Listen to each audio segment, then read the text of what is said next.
Bien, amigos, en el año 1973, el doctor William Hanna regresa de Cleveland Clinic en Estados Unidos y me invita a que fuéramos a saludar a algunos profesores de la época de nosotros. Fuimos a la Avenida México, recuerdo, a la casa del doctor Nicolás Pichardo. El doctor Pichardo le dice al doctor Hanna: William, ¿y te vas a quedar aquí? Dice: sí, estoy viendo, porque ya creo que me voy a quedar. Dice: pero acelera el regreso, porque ya yo necesito un médico. Yo necesito mi médico y quiero que tú vuelvas. Y le digo yo: profesor, y él va a ser, dice: sí, él va a ser mi médico. Dice así. Pasó eso, nos reímos, pasó el tiempo, y después hablamos de médico de médicos. Recientemente tuve dos testimonios, uno del mismo doctor Hanna, que le digo: doctor, si usted necesita un médico, me dice: si yo necesito un médico, ¿de qué especialidad? Digo: un neumólogo. Me dice: bueno, yo no quiero problemas con mis colegas, porque además es político, pero el director de Sedimat, me dice William, que él estuvo en el programa y yo lo conozco. Y después estuve, que me llevó Michelle casi secuestrado, a la clínica Abreu, y uno de los médicos residentes ahí adentro me atendió muy bien y hizo una apología del mismo médico. Hoy nosotros hemos convencido al doctor Jorge Marte, que no es muy proclive a medios de comunicación, a que esté con nosotros.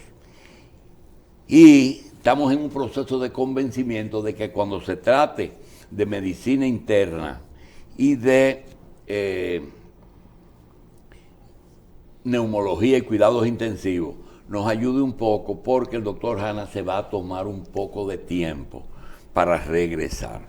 De modo que le damos las gracias, doble gracias al doctor Jorge Marte Báez, director de Sedimat, médico, neumólogo y especialidad en neumología y cuidados críticos o cuidados intensivos. Doctor, gracias por estar con nosotros y gracias por aceptar de vez en cuando venir aquí.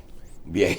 No, listo, las gracias a ti, a Michelle, Cristino y Carlos. Doctor, el tema es educación médica, y justamente cuando conversamos con el más joven de los dos médicos que nos hablaron de usted, decía que quizás el profesional de la medicina que tenía una experiencia integral, no solamente local, sino también internacional, porque conoce la medicina aquí, conoce la medicina de Europa, conoce la medicina de Cuba, que es una medicina muy especial, y conoce la medicina estadounidense porque hizo su especialidad en Filadelfia. Es muy difícil lograr eso. Y con respecto al tema que es educación, en términos generales, el país no es el mismo. Y no es lo mismo aquel niño: yo quiero ser doctor, y resulta que la mayoría de los doctores de antes querían ser doctor desde niños y fueron doctor. Y la vocación y todo eso, ya eso no es lo que funciona, funcionan otras cosas. Doctor, el tema de la carrera de medicina, pero sobre todo de medicina, además de preocuparle, y le digo que lo preocupa porque usted ha hecho ahí en Sedimat una concentración de elementos que dan muestras, sin preguntarle, de que es necesario controlar esos lugares, porque los médicos tienen otras proclividades. Doctor, ¿cómo usted ve el ejercicio de la medicina aquí en cuanto a la preparación del profesional de la medicina? Mira, Julito, como bien tú dices, antes la mayoría de los médicos era por vocación. Y no era de extrañar, porque antes, habría que definir cuándo es antes y cuándo dejó de ser antes, pero antes un médico generalmente, con su ejercicio, ganaba un posicionamiento social y relativamente al menos económico.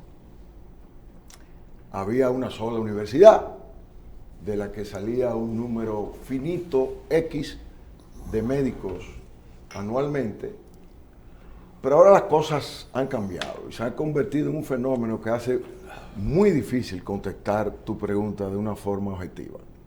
Nosotros tenemos actualmente, si contamos que algunas universidades tienen campus en más de una ciudad del país, nosotros tenemos alrededor de 15 escuelas de medicina. Y actualmente tenemos alrededor de 50,000 estudiantes estudiando medicina hoy, en estos momentos. Y estamos graduando al año entre 4,000 y 5,000. Entonces, fíjate por qué te digo que tu pregunta es mucho más difícil de lo que aparentaría contestar, porque yo no sé qué es lo que está moviendo principalmente a nuestros estudiantes de bachillerato a decidirse a estudiar medicina, porque el aspecto económico no es tan atractivo como lo pudo haber sido en el pasado, y una de las razones es la competencia, porque hay demasiada gente, simple y llanamente. Eso me preocupa porque, aunque no sea un axioma, yo tengo como premisa de que cantidad y calidad con una frecuencia inquietante tienden a ser opuestos. a mayor cantidad, menos calidad. Sí, no podemos decirlo como un axioma, como te digo, pero realmente esa es una regla que funciona en la mayoría de las cosas de la vida. Y me preocupa más todavía porque mucha gente con posiciones de dirección no está de acuerdo con lo que yo acabo de expresar aquí. Sí, porque uno puede pensar que usted es muy selectivo. Puede pensarse eso. Y de hecho, admito que lo soy, pero selectivo en cuanto a calidad. Doctor, el tema es que en todas partes que una persona aplica o llena un formulario o hace una solicitud, y en algunos casos tiene que pasar un pequeño examen o un gran examen. En medicina, recientemente se anunció que algunas universidades que habían sido aceptadas en Estados Unidos, aceptaron el pensum, pero no aceptaron al solicitante. Es decir, se tiene que seguirse examinando. La pregunta es la siguiente. Pasamos del bachillerato a la universidad. Este es un país que tiene cosas. Usted ha estado en política y sabe que para ser presidente de la República solamente se necesita ser mayor de edad y ser dominicano. Más nada. Eso mismo pasa con una persona que se graduó de bachiller y se inscribe en una universidad. Ya no hay un examen de admisión. Entonces, es aceptado en una universidad. En esa universidad, después de 4, 5, 6 años, una cantidad de semestres, dependiendo del sistema, le otorgan un título de doctor en medicina. Un acto de graduación, 28 de octubre, y ya es médico. Ahora, con eso no puede ejercer. Tiene que pagarle al Estado algo que era viejo y que se usa ahora, que es un año de pasantía, de trabajo prácticamente gratis, con una pequeña remuneración de medicina social en un pueblo, en un hospital, bajo la supervisión de la dirección de ese centro. Entonces ya tiene que tener el título y una pasantía. Cuando termina la pasantía, entonces se somete eso al Poder Ejecutivo, y el Poder Ejecutivo le otorga el exequatur. No el exequatro, como dicen por ahí ahora. Muchos médicos dicen exequatro. Y, doctor, cuando se tiene eso, se piensa que ya usted es un médico general. Pues no consigue nada y si no va y hace una residencia en una especialidad, que normalmente atención primaria lo divide en 4 ramas: medicina general o interna, pediatría, ginecología obstetricia y cirugía. Cirugía no, medicina familiar. Entonces, cuando tiene eso, ese es de una universidad o de un centro que le otorgan el poder de dar, entonces ya ese tipo puede ejercer. Pero tampoco, tiene que llevar todos esos papeles a un departamento en salud pública que se llama habilitación. Y habilitación coge todo eso, comprueba eso, dice, ya usted le puede poner la mano a un paciente. Y déjeme ver su consultorio, a ver si su consultorio tiene los elementos mínimos para ver un paciente. Y déjeme ver su clínica, y déjeme ver su sala de cirugía, y déjeme ver su especialidad. Todas esas cosas hay que habilitarlas, es decir, que la permisología casi es interminable. Muchos cardiólogos de ahora que tienen 30 años ejerciendo, tienen que quedarse tranquilos en su consultorio porque no están habilitados. Tienen que ir a salud para habilitarse. Doctor, en CEDIMAT, usted ha hecho una organización que existía, es innegable, pero usted la ha fortalecido en que tiene una residencia en que forma las personas en una especialidad que hoy es muy importante y que jugó un papel muy importante en el coronavirus, que es la neumología y la medicina crítica. ¿Qué papel jugó CEDIMAT en esta crisis que todavía no acaba y que parece que va para largo? Déjame decirte que te faltó un paso en ¿Todavía? esa larguísima cadena que tú detallaste, que es que tú puedes habilitarte y la duración, cuando se te otorga la habilitación, es finita. Tú tienes eventualmente que reacreditarte y rehabilitarte. Para ver si está al día. Y de hecho, a principios de los 2000, dentro de la Ley General de Salud, se introdujo por primera vez la cápite de reacreditación. De manera individual, tú tienes que demostrar que estás al día y lo demuestra yendo a congresos o participando en una serie de actividades o tomando exámenes. A mí me tocó el honor de ser del primer grupo que en un acto en el Palacio, el presidente de la República, el presidente del Colegio Médico, el ministro de Educación Superior, fuimos los primeros reacreditados del país en base a esa ley. ¿Es una ley? Es una ley, es parte de la Ley General de Salud, obligatoria la reacreditación. O sea, hay que demostrar que tú estás en esto. Y a nosotros se nos hizo ¿Incluye la actualización de ese médico? Sí, sí. Se basa en eso, en cursos, congresos, exámenes, y se hizo una excepción con los que somos maestros de la medicina. Y fuimos los primeros entonces en que entre el Estado, el Colegio Médico, nos otorgaron la reacreditación. O sea pero eso no está mal.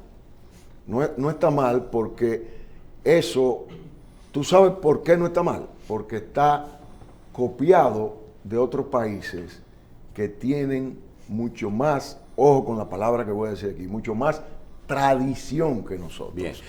Y ahí está la clave en la tradición. Bien. Doctor, la medicina, la salud no tiene precio, es preciada, pero tiene un costo.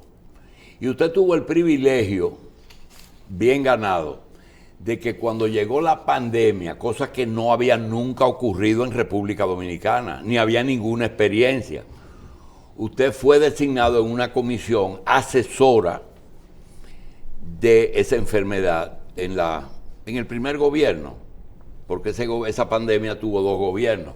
La pregunta es la siguiente: ¿cómo se comportaron el país, el ministerio, en términos generales, cómo se enfrentó un elemento que no teníamos experiencia? ¿Y cuál fue el calificativo que usted le dio a la propia gestión de ustedes, que fue buena, regular, dentro de lo posible. Esa gestión de asesoría y que la mayoría de las cosas se continuaron. Déjame vincular la respuesta a esta pregunta con la anterior, que no la concluí, pero que iban por lo mismo con el COVID. Mira, a mí el presidente Medina me nombró asesor el 19 de marzo del 2020. Ya teníamos varias semanas con pacientes. Acuérdense que el 1 de marzo fue el italiano y ahí comenzó todo el tumulto de pacientes. Pero, según me expresó el propio presidente y el ministro entonces Montalvo, la razón por la cual a mí se me llamó para participar en la fuerza que se preparó para enfrentar la pandemia fue lo que habíamos hecho en Sedimat. No solo en los meses de marzo, que iban entre el 1 de marzo, en las semanas de marzo, perdón, que iban entre el 1 y el 19, sino lo que habíamos hecho desde enero del 2020, es decir, antes de comenzar la pandemia. Nosotros instintivamente preparamos una infraestructura de tanto física como de recursos humanos que iba más o menos así. Sedimat tiene 2 edificios principales y uno pequeño. Ese pequeño va a ser el consultorio de COVID, separado de los otros. Antes de tomar posesión. En enero, entre enero y febrero, antes de venir el primer paciente y que yo no tenía idea de que me iban a nombrar a un cargo. Sedimat tiene 2 emergencias. Esta emergencia va a ser la emergencia general y esta va a ser la emergencia COVID. Sedimat tiene 4 unidades de cuidado intensivo. En un edificio, 1 y 2 en otro. Dijimos, las de este edificio van a ser las de COVID. Y vamos a ver qué pasa. Si se nos va la mano y no hace falta, y a lo mejor nunca se presenta un paciente de COVID, pues valió la pena porque estuvimos preparados. Yo fui director de la Comisión Nacional de Ébola y pasamos muchísimo trabajo, aunque nunca tuvimos un caso. Qué suerte que no tuvimos un caso.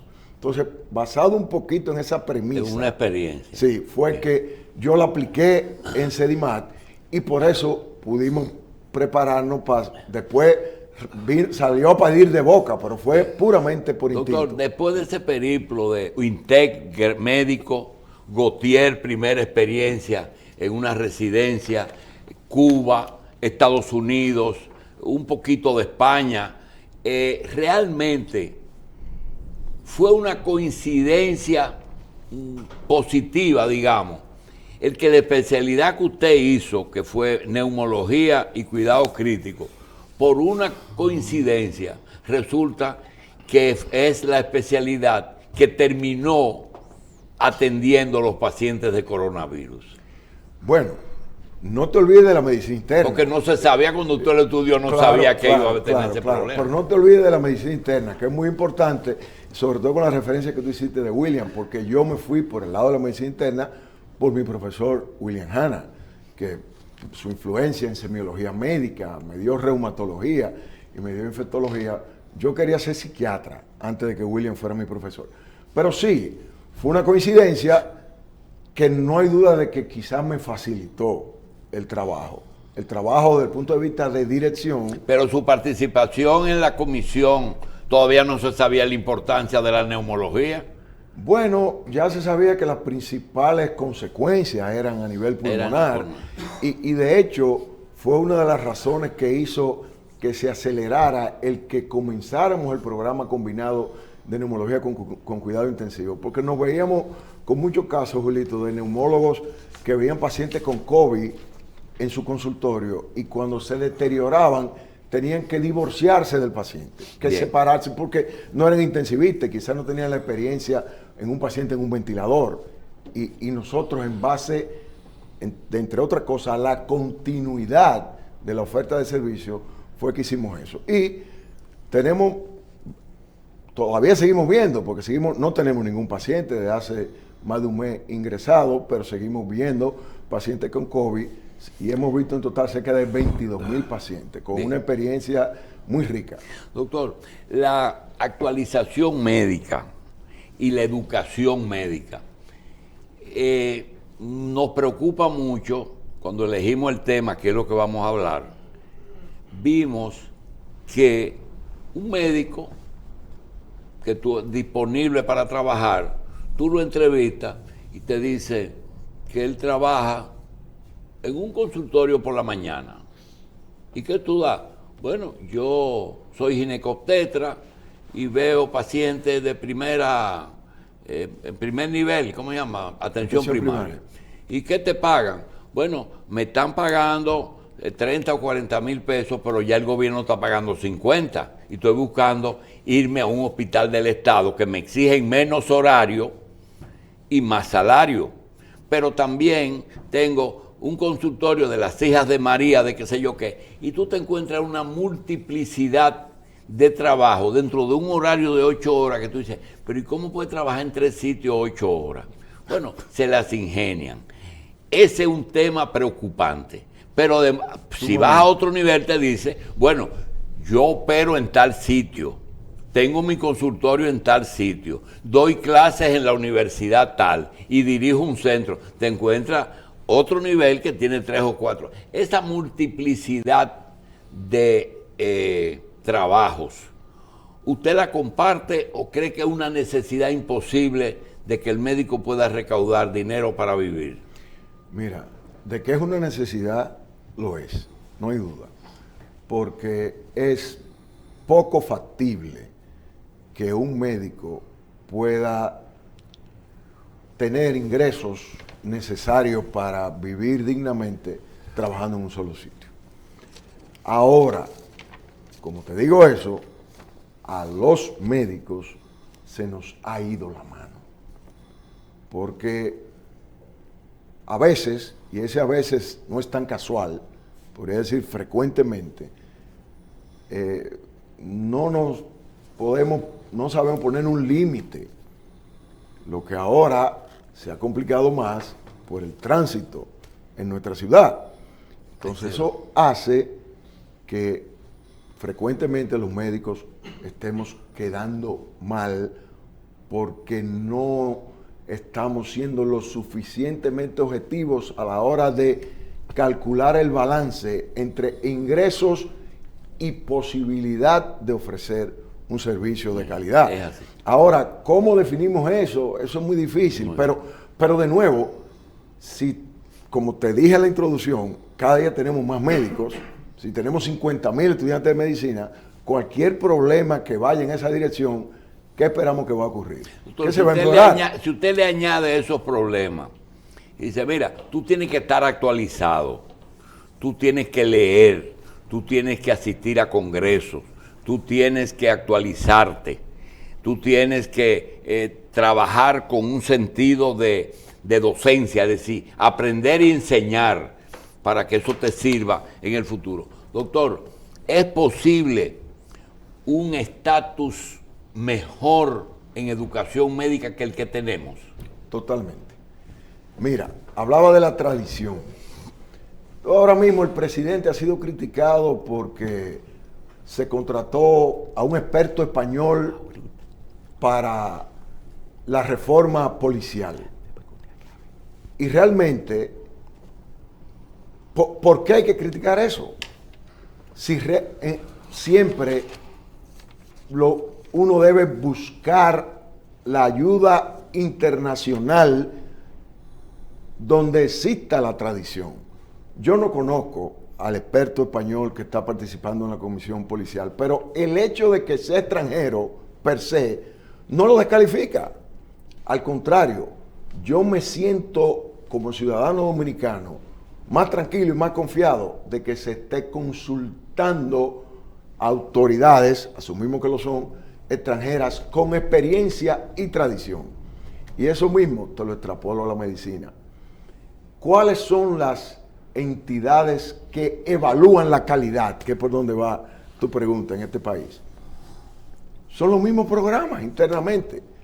O sea, tú te gradúas de especialista hoy y yo soy el coordinador de tu residencia, y yo mando unos papeles a Salud Pública diciendo que tú te graduaste de especialista.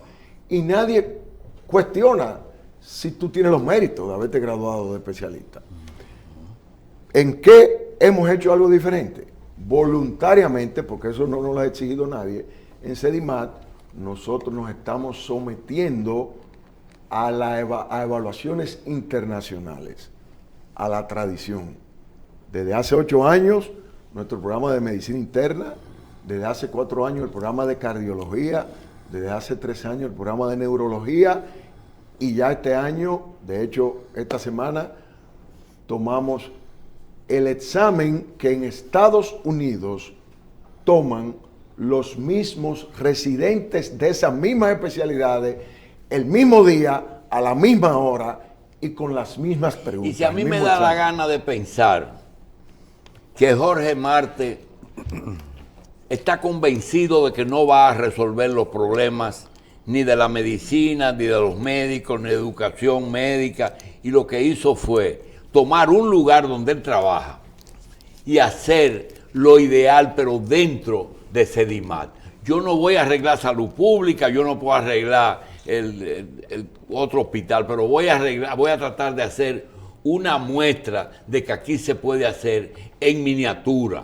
¿Es así? Oye, la verdad es que realmente tengo que quitarme el sombrero frente a ti, porque cuando yo... Oye la metamorfosis de mi pensar. En Estados Unidos, cuando regresé, volví para el Gautier. Y el Gautier no era el mismo. Mi alma mater. Me encontré que no era el mismo. No obstante, vine con la intención de arreglar al Gautier y al país. En poco tiempo me fui del Gautier, me dediqué a práctica privada por primera vez en mi vida de manera exclusiva. Había hecho, después de regresar de Filadelfia, yo comencé a hacer práctica privada 18 años después de graduarme de médico, porque andaba por el mundo haciendo especialidades. Me dije, esto no lo arregla nadie, mis hijas tienen menos dinero que los hijos de los compañeros míos, y sin embargo yo tengo más estudios, yo me voy a dedicar. Sí, pero usted hizo un salto increíble. ¿Cómo se va de Cuba a Filadelfia? Bueno, porque uno no se explica, porque el que iba a Cuba no iba a Filadelfia. Bueno, te explico para retomar, porque siempre mi sueño había sido irme para Estados Unidos, pero por razones de índole política, yo estaba muy cerca de Juan Bosch, eso se pospuso. Además hubo razones familiares, me casé un poco prematuramente, y en 1990, con la debacle electoral, con la depresión, la mococoa, yo decidí, bueno, pero ¿qué pasa si yo cojo los exámenes para Estados Unidos ahora? Parece una locura, ya yo tenía 35 años. Tuve suerte, pasé los exámenes y tuve más suerte todavía de lograr ingresar a un centro académico de primera magnitud. Y esas residencias que usted promueve, que usted patrocina en Sedimat, ¿son para personal de Sedimat? ¿No lo hacen para personas de fuera? No. Eso participa en el concurso nacional de residencias médicas, en la que Salud Pública y las universidades estipulan la reglamentación. Pero no dejemos tu pregunta de que si yo quería arreglar el mundo y ahora... Entonces, decidí hacer medicina privada, pero tenía nostalgia de la academia y me reclutaron de Sedimat con la intención de abrir el programa de medicina interna.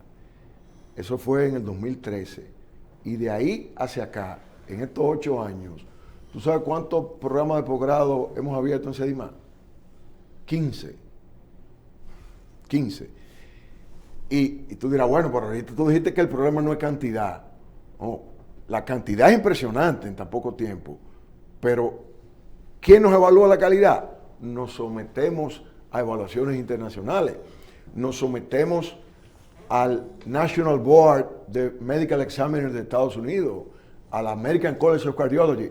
Hace un mes, ustedes vieron que el team de Sedimat ganó el campeonato de los residentes de Sedimat. ¿Y cuántos neumólogos ya usted le ha dado? No, nosotros comenzamos, todavía no hemos egresado ninguno. Nosotros tenemos todavía están. el primer año. ¿Y qué tiempo dura una residencia en neumología? Combinada, Más de un año. Cuidado intensivo, 3 años. 3 años. Sí, porque... Pero full time.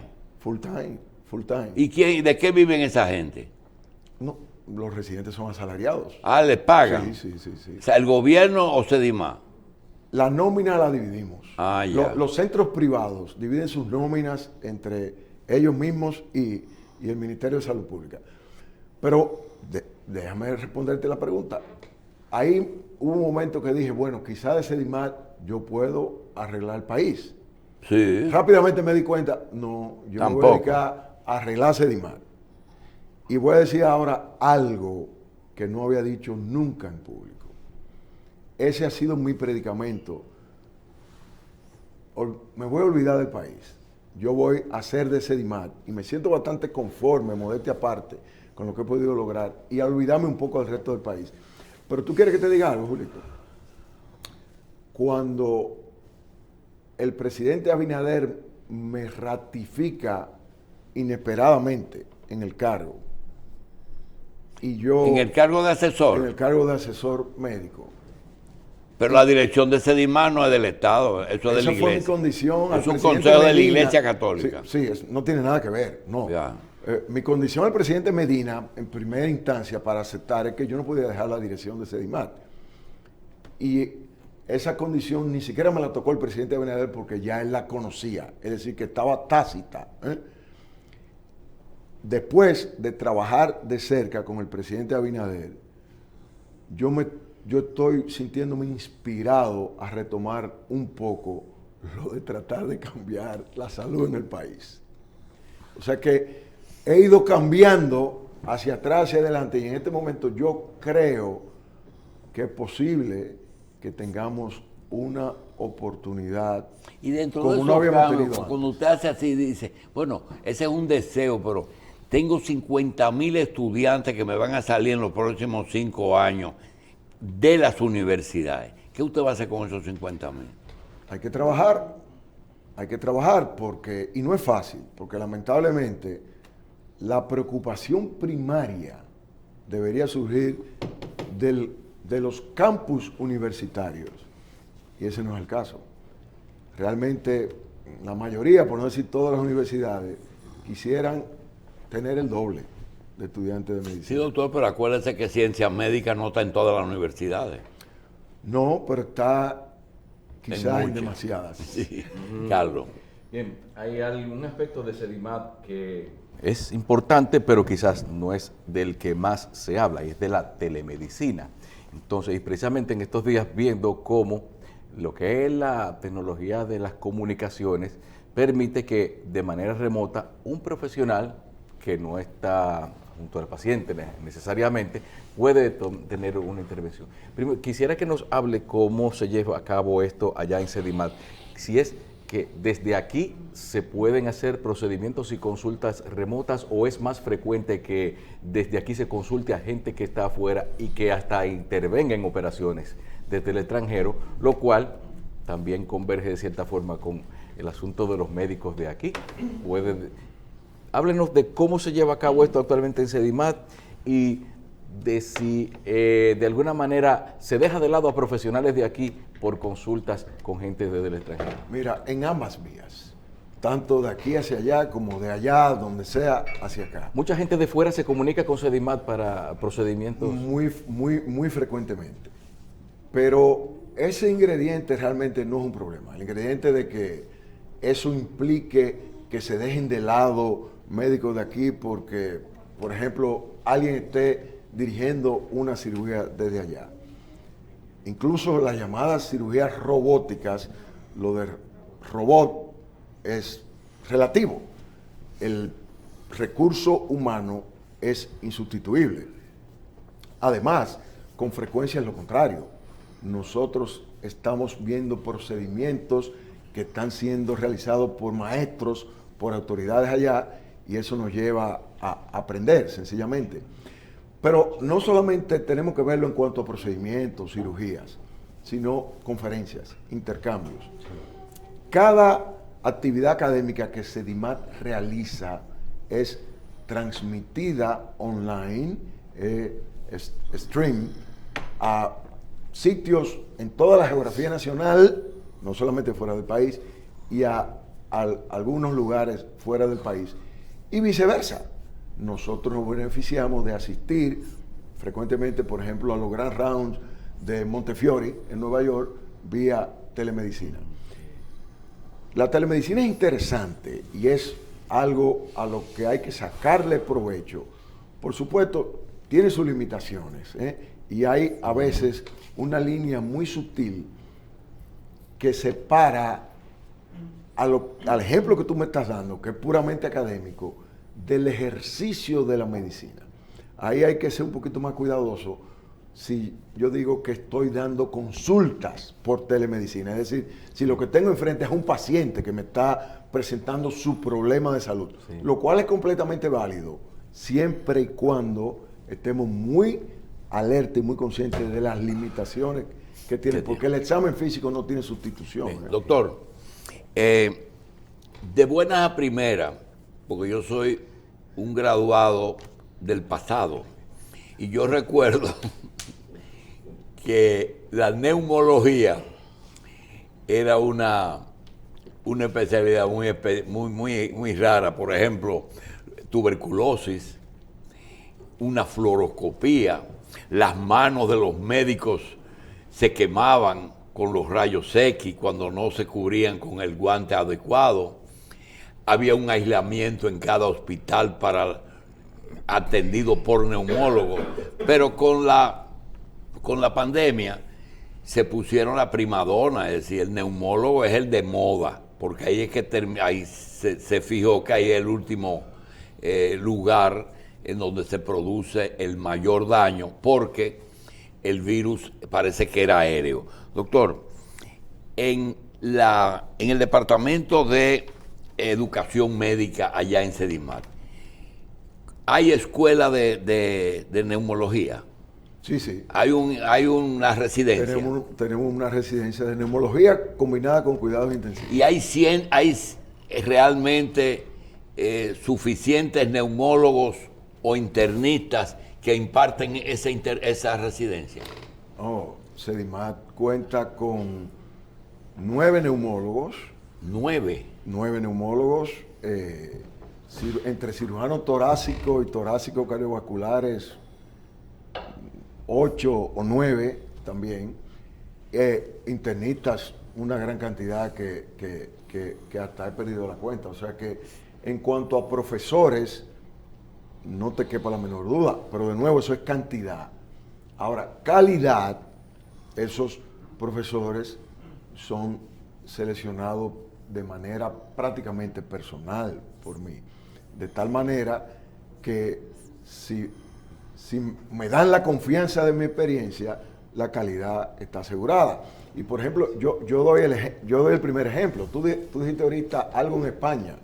En realidad, yo no tengo ninguna experiencia con la medicina europea, pero usted está habilitado en España. Pero aparte de estar habilitado, acreditado y reacreditado, porque en Estados Unidos tú tienes que reacreditar cada 10 años, y mis reacreditaciones están vigentes en Estados Unidos.